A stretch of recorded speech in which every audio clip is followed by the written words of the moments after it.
مسلمانوں، تمہاری ہیبت ان لوگوں کے دلوں میں اللہ سے بھی بڑھ کر ہے، یہ اس لیے کہ یہ سمجھ نہیں رکھتے۔ یہ سب جمع ہو کر بھی تم سے نہیں لڑ سکیں گے مگر بستیوں کے قلعوں میں پناہ لے کر یا دیواروں کی اوٹ سے۔ ان کے آپس میں بھی بڑی لڑائی رہتی ہے، تم خیال کرتے ہو کہ یہ اکٹھے ہیں، حالانکہ ان کے دل پھٹے ہوئے ہیں۔ یہ اس لیے کہ یہ بے عقل لوگ ہیں۔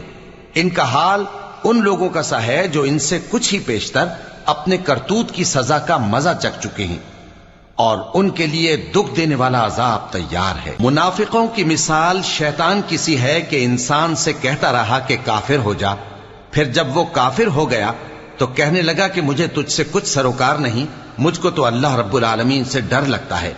تو دونوں کا انجام یہ ہوا کہ دونوں دوزخ میں جائیں گے، ہمیشہ اس میں رہیں گے، اور بے انصافوں کی یہی سزا ہے۔